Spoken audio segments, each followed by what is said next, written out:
66권 1189장 31,089절에 달하는 성경의 첫 장 첫 절은 이렇게 시작합니다.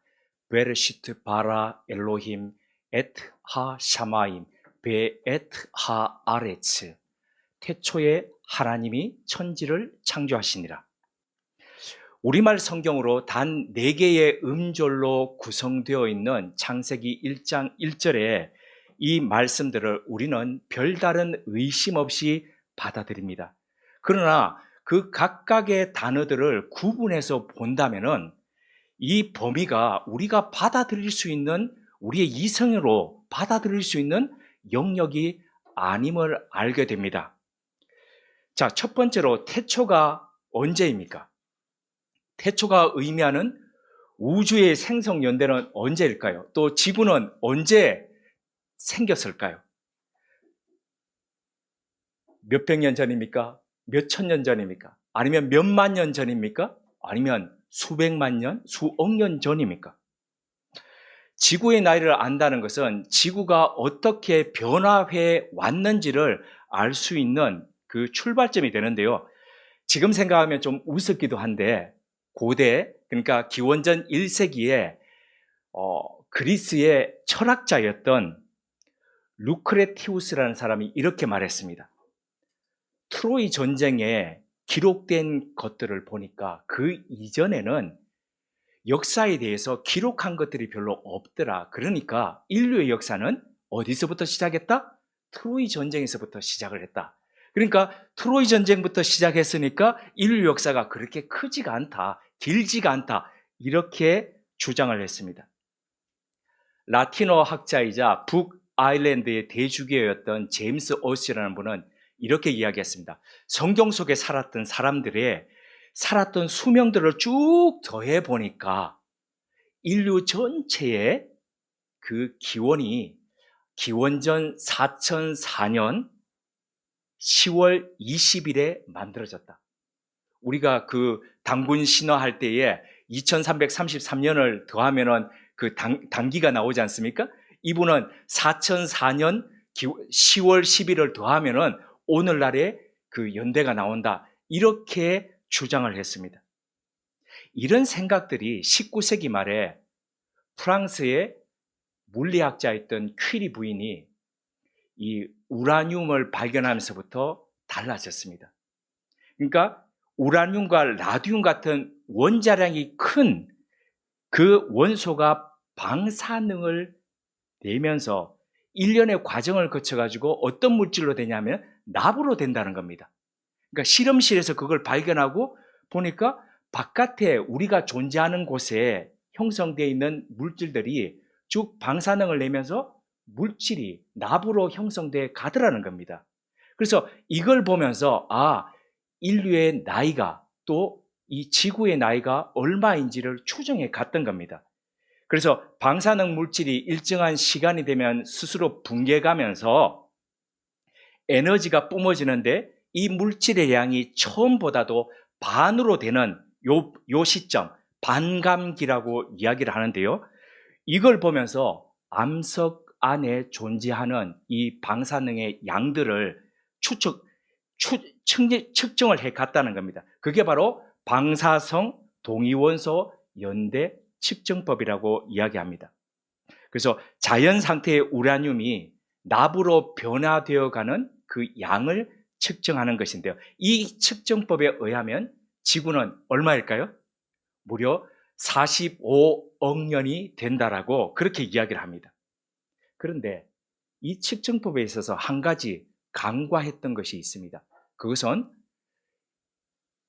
우주에서부터 방사선이 지구로부터 지구 안에 투과되어 오는데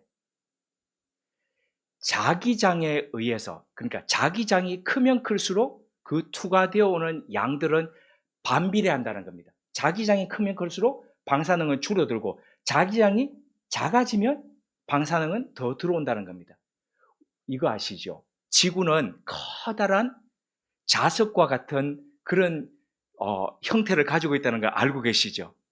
그런데 이 자석이 변함없이 똑같은 자기장을 뿜어내는 것이 아니라 무려 지금부터 1400년 전에는 지금 우리가 느끼고 우리가 알고 있는 이 자기장보다도 2배나 더 많은 자기장을 뿜고 있었다는 사실입니다.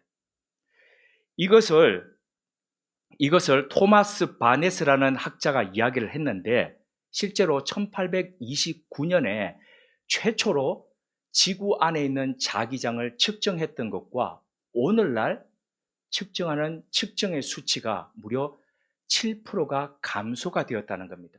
이 말이 무엇을 뜻하냐 하면은, 지구는 변함없이 똑같은 자기장을 내뿜는 것이 아니라 매해마다 갈수록 자기장이 줄어들고 있다는 겁니다. 그래서 엄청난 빠른 감소율로 자기장이 줄어들어 가고 있는데, 이런 감소율을 따져보니까 지구는 생성된 지 10,000년 정도밖에 되지 않는다. 그러니까 아까 얘기했던 동위원소 측정법하고는 많이 다르죠. 그래서 이런 측정법으로 얘기했던 학자들은 아무리 많이 되더라도 지구의 나이는 10만 년 정도밖에 될 수가 없다. 왜? 자기장이 이렇게 줄어들고 있으니까. 처음 생겼을 그 자기장과 비교해 볼 때에 그렇다는 겁니다. 그래서 이 학자들은 이야기하기로 앞으로 한 1만 년 정도가 더 지나면 오늘날 지구상에 존재하는 이 자기장은 그렇게 없어질 것이다. 또 다른 것들이 있습니다. 지구의 연대를 측정하는 것이, 태양이 오늘날도 불타오르고 있죠. 그런데 그 태양에 수많은 운석들이 들어가서 그 연료들이 되고 있다는 겁니다. 그 안에. 그런데 지구를 비롯해서 이 태양계가 오래되었다면 그 많은 그 지구의 쓰레기들이라고 할 수 있는 운석의 조각들이 지금쯤은 다 없어져 있을 거라는 겁니다. 그런데 오늘날도 수없이 지구를 거쳐서 가는 이 해성들이나 운석들이 태양 안에 그렇게 떨어지고 있다는 겁니다. 그래서 이런 부분을 이야기하는 사람들은 지구의 젊은 지구론, 젊은 우주론을 이야기하고 있습니다. 자, 이게 어느 게 맞다, 이게 맞다라고 지금 제가 말씀드리는 것은 아닙니다. 단, 과거에 연대 측정법을 하던 이 탄소 동위원소 C14에 의해서 측정했던 이 측정법이 절대적이라고 이야기했던 것이 또 다른 과학의 측면에서 볼 때는 그게 아니다. 이렇게 이야기가 제기되고 있다는 겁니다. 그래서 오늘날 과학으로서도 정확하게 지구의 나이를 알 수가 없습니다. 우주의 나이도 알 수가 없다는 겁니다. 그래서 이런 것을 모르는데 우리가 어떻게 태초라는 것을 알 수가 있겠습니까? 두 번째, 하나님이 누구인지 제대로 아는 사람이 없습니다. 제가 지금 하나님에 대해서 말씀을 드리고 있지만 제가 하나님을 알겠습니까? 안다고 하는 부분은 어떤 면에서 보통 우리 비유적으로 이야기할 때 시각장애인이 더듬어가지고 이게 코끼리다 라고 이야기하는 한 부분, 그게 될까요? 그것조차도 제대로 알 수 없다는 겁니다. 세 번째입니다. 천지가 어떻게 생겼고 천지가 어느 정도인지 아는 사람이 있을까요? 우리가 살고 있는 한반도의 면적은 22만 제곱킬로미터입니다. 이런 한반도를 비롯해 우리나라를 비롯해서 유엔이 인정하는 나라가 193개입니다. 정확하게 얘기하면 주권 국가로서 있는 이렇게 바티칸하고 그리고 또 팔레스타인 정부를 쳐가지고 195개가 됩니다. 이런 나라들이 형성되어 있는 이 지구가 12,756km 지름이 그렇게 됩니다. 지구와 같은 이런 행성과 항성들이 모여서 이루어져 있는 태양계의 지름은 139만 킬로미터입니다. 그런데 이런 태양계의 천체들이 모여있는 은하계의 지름은 무려 10만 광년이라는 겁니다. 1광년이 우리 중에서 제일 지금 머리 반짝반짝이는 재선 형제야. 1광년이 도대체 어느 정도의 길입니까? 1광년이 1초에 빛이 얼마를 달립니까? 그렇죠. 지구 7바퀴 반입니다. 지구 7바퀴 반을 도는데 그걸 쭉 풀어서 보니까 30만 킬로미터를 달린다는 겁니다. 1초에 빛이요. 그런데 그렇게 빠른 빛이 무려 10만 년을 내달려 가야 도달할 수 있는 거리가 은하계의 길이라는 겁니다. 그런데 우주가 이런 은하계로 끝입니까? 그렇지 않습니다. 은하계가 수십 개, 수억 개씩 구성되어 있다는 겁니다. 그래서 그래서 과학자들은 이렇게 이야기합니다. 필라멘트에 보면은 옛날 필라멘트가 자자자자자자하게 이렇게 되어 있지 않습니까?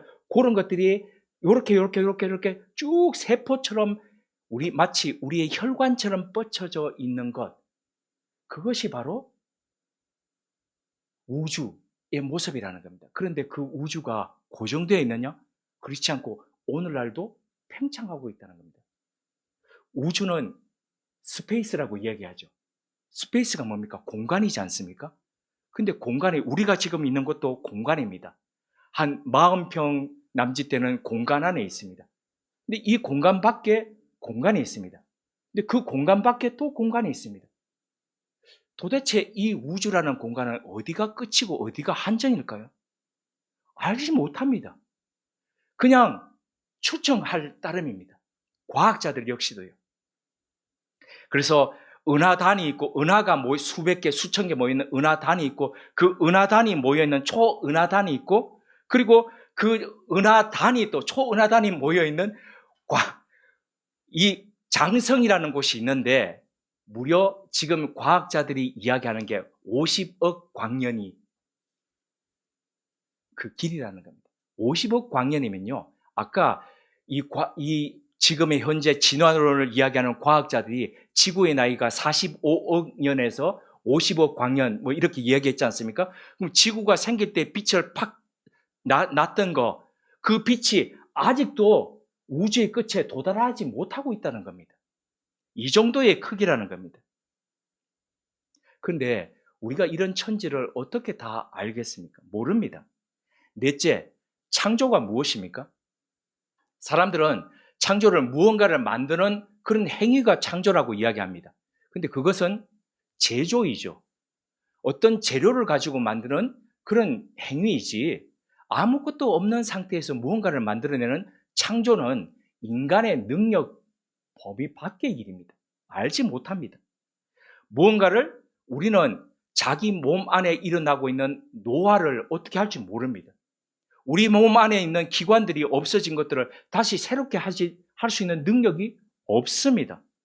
그런데 아무것도 없는 것을 가지고 무언가를 만들어내는 창조를 할 수 있겠습니까? 할 수 없습니다. 이런 한계를 가진 인간이 어떻게 태초, 하나님, 천지, 창조라는 이 네 개의 신비한 단어들이 조합되어 있는 이 창세기 1장 1절을 제대로 이해할 수 있겠습니까? 없습니다. 그런데 우리는 이것을 이해할 수 없는 것을 이해한다라고 이야기합니다. 어떻게 해요? 믿음으로요. 그래서 이것을 잘 알고 있던 히브리서 기자는 히브리서 11장 3절을 통해서 이렇게 고백하고 있습니다. 믿음으로 모든 세계가 하나님의 말씀으로 지어진 줄을 우리가 아나니 보이는 것은 나타난 것으로 말미암아 된 것이 아니니라. 무슨 뜻입니까 이게? 지금 우리 눈에 보이는 것은 보이는 것 가지고 만들어낸 것이 아니라는 겁니다. 그러면 어떻게 생성되었다는 겁니까?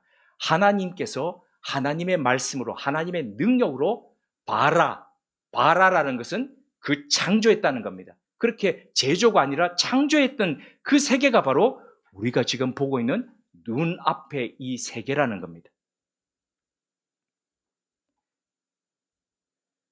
우리는 태초 하나님 천지 창조를 다 목격해 보지 못했습니다.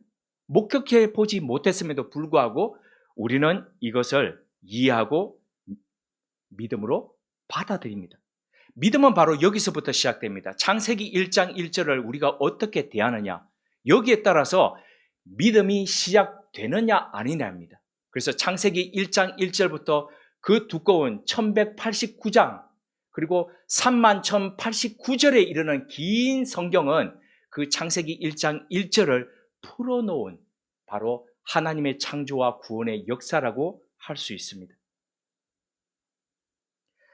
창세기는 말 그대로 세상의 시작을 다루고 있습니다. 1장부터 11장까지는 천지 창조와 더불어서 인류 초기의 역사를 다루고 있습니다. 그리고 12장부터 50장까지는 이른바 족장시대라고 하는 하나님께서 아브라함과 이삭과 야곱과 그리고 요셉을 통해서 어떻게 구원의 역사를 이어져 가시는지, 그리고 그 족장들을 통해서 하나님의 약속이 어떻게 실현되는지, 하나님의 구원의 약속이 어떻게 펼쳐지는지를 창세기는 그렇게 이야기하고 있습니다.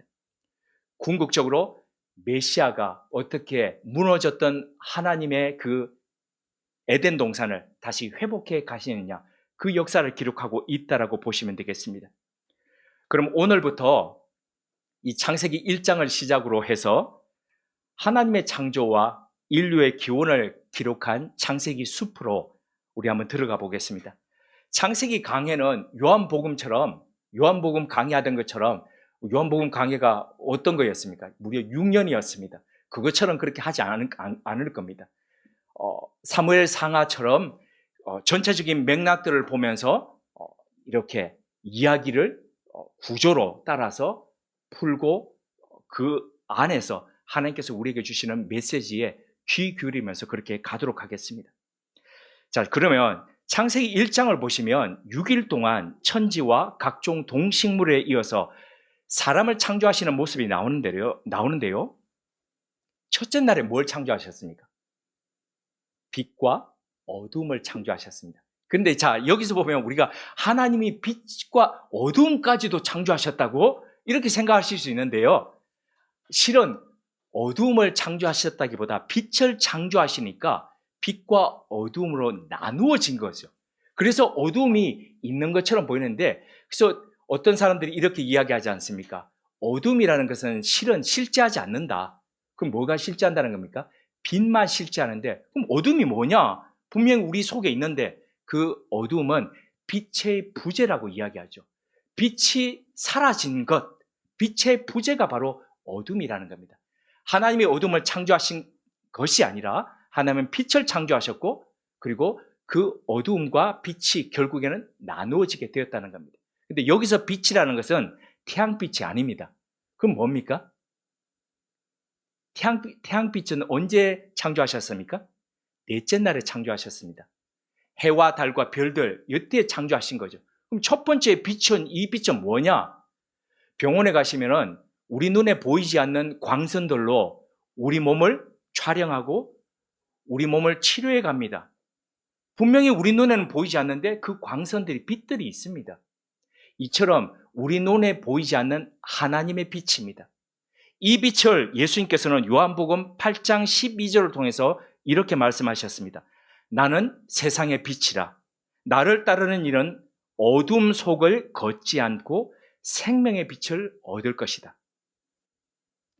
둘째 날 하나님은 바다와 하늘을 만드셨습니다.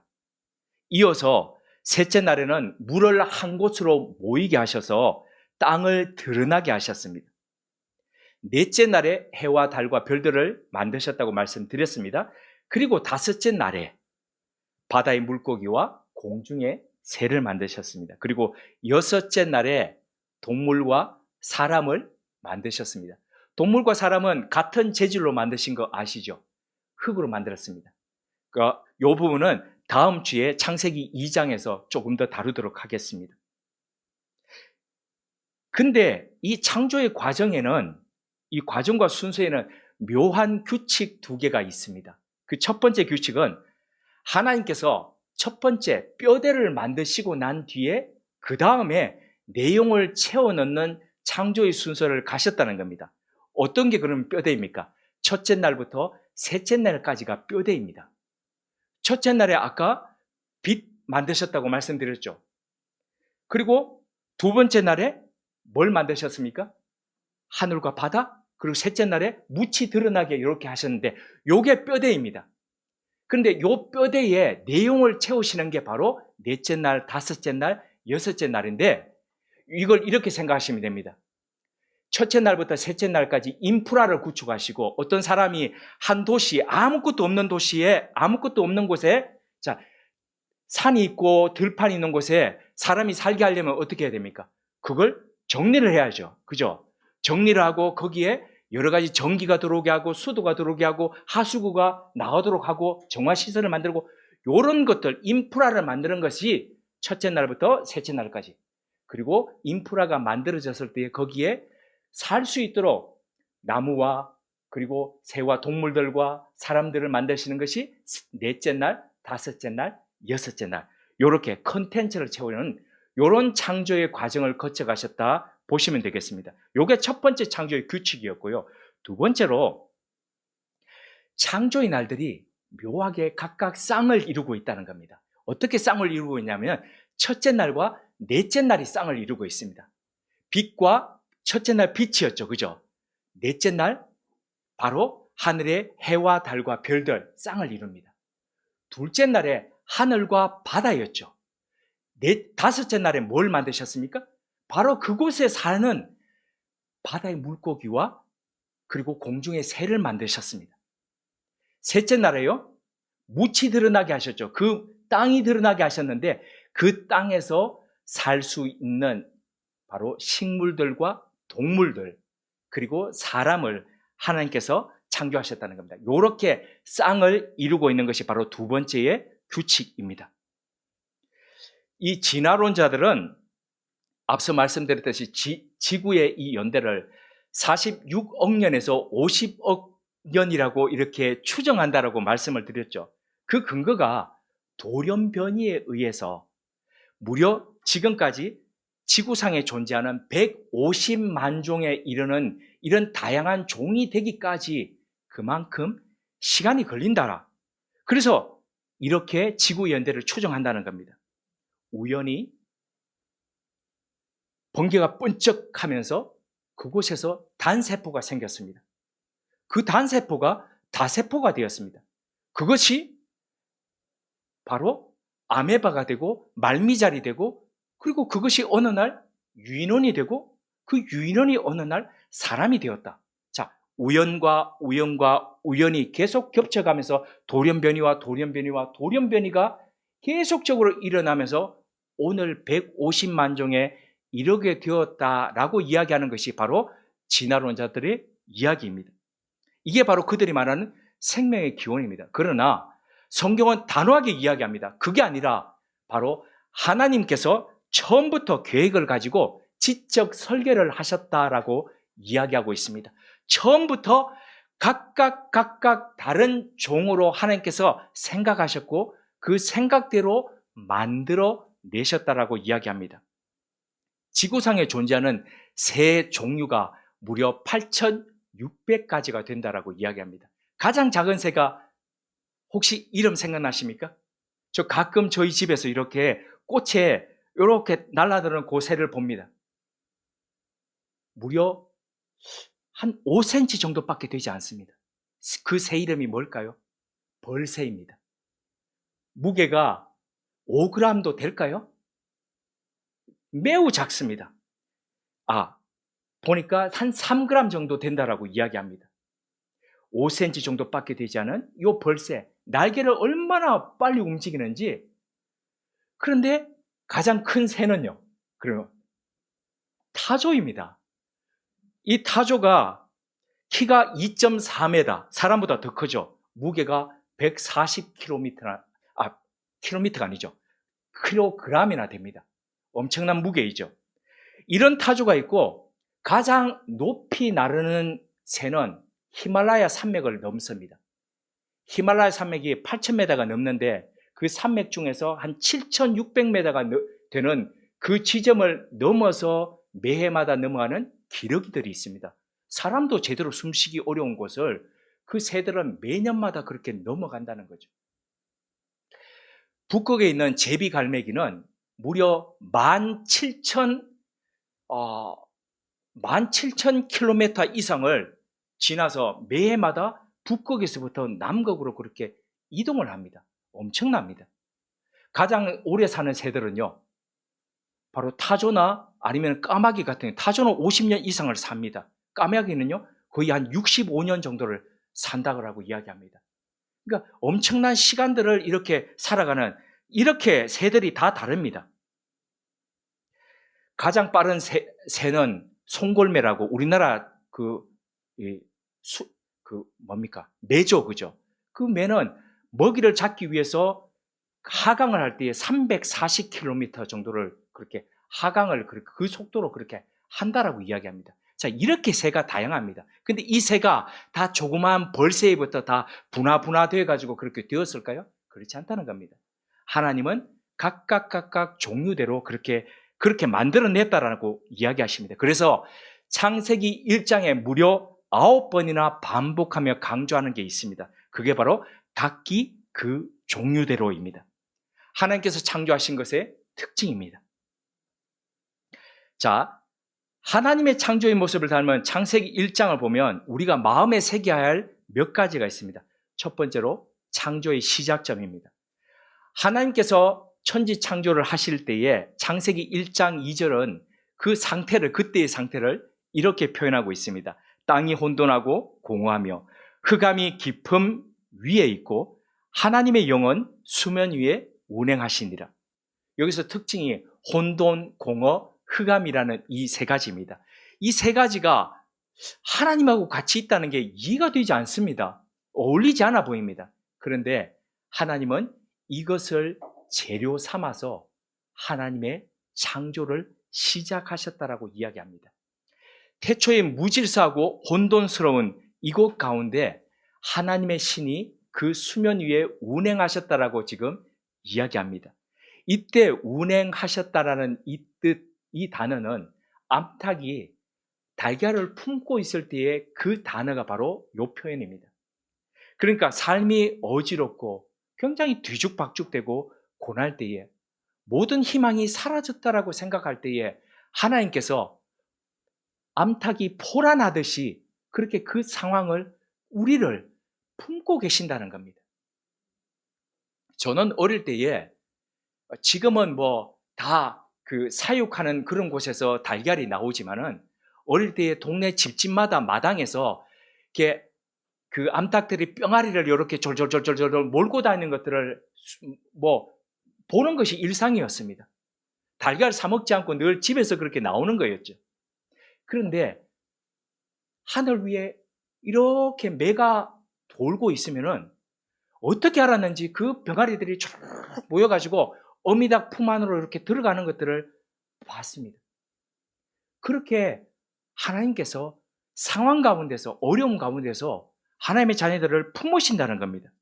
그런데 그 속에서 바로 그 혼돈과 공허와 흑암이 있는 자리에서 하나님이 품으심으로써 새로운 창조가 일어난다는 겁니다. 새로운 생명이 지금 잉태된다는 겁니다.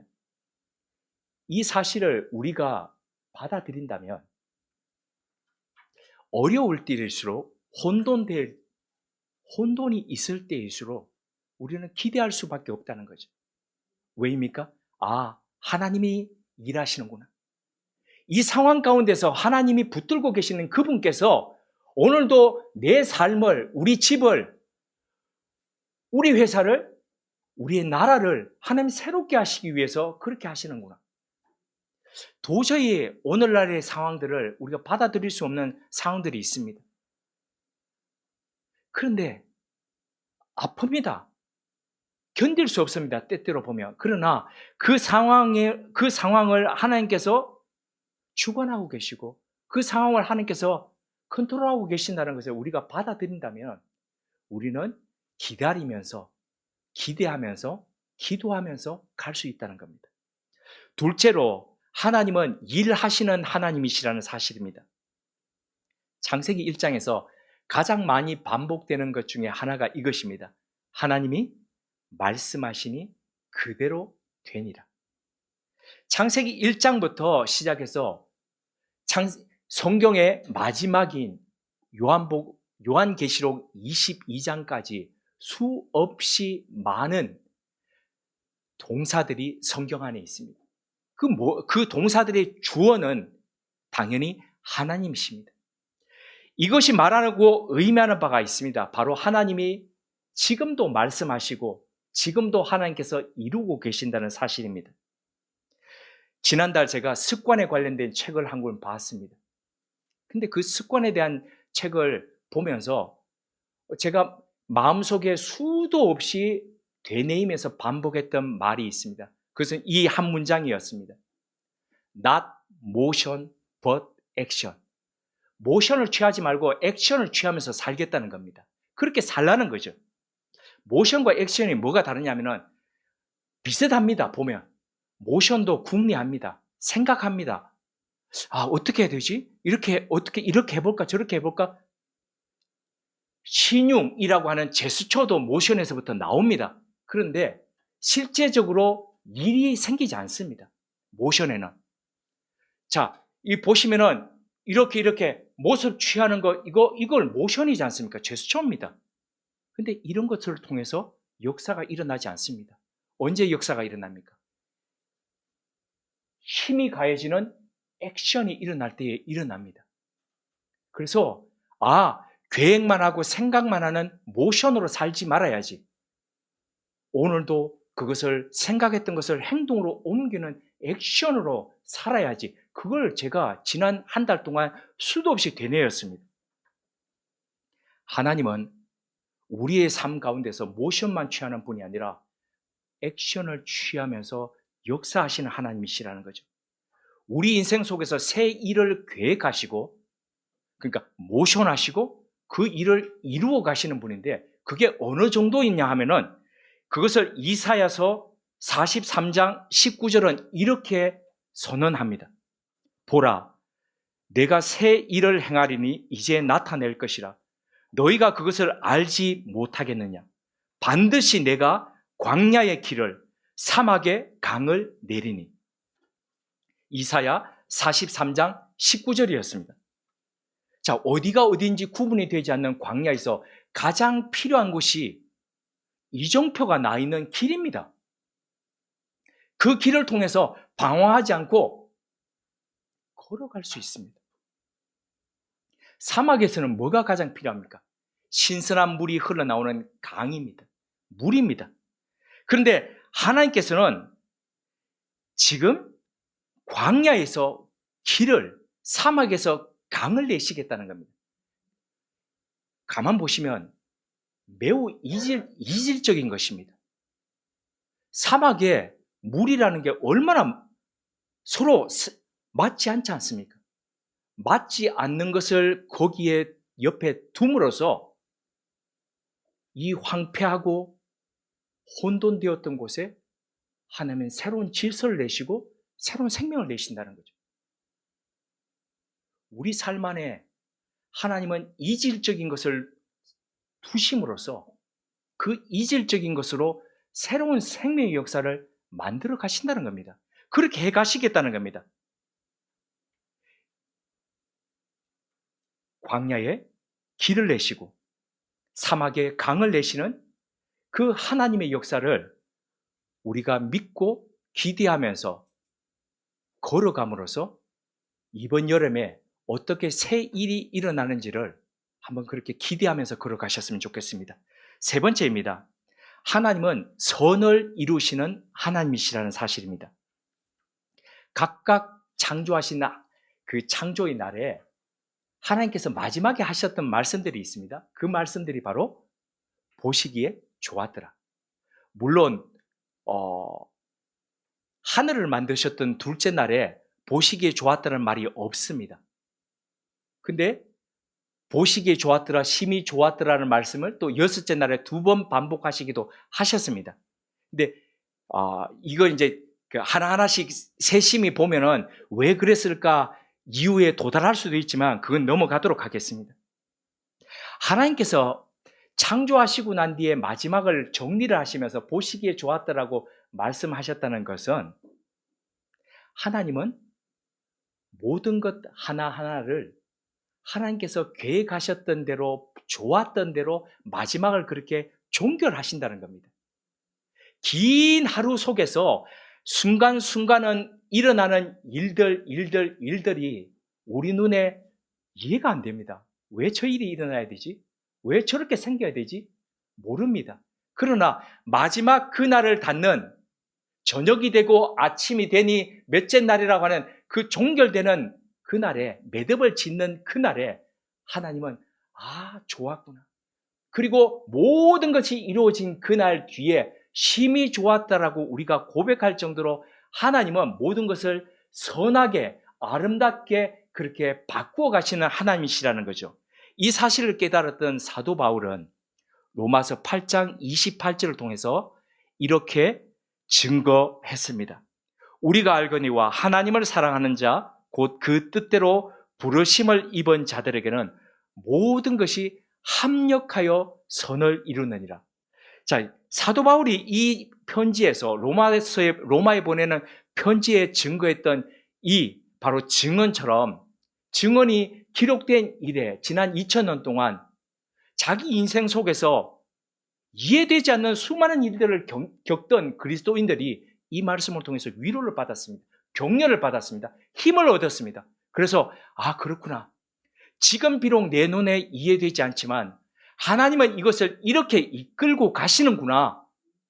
그래서 결국에는 하나님의 뜻대로 내 눈에는 나쁘게 보이지만은 결국에는 하나님께서 선하게 만드신다는 것을 그분들의 삶 가운데서 경험케 하셨습니다. 모든 것이 합력한다 이 부분이 영어에서 이렇게 표현되었습니다. All things work together. 모든 것이 함께 일한다는 거죠.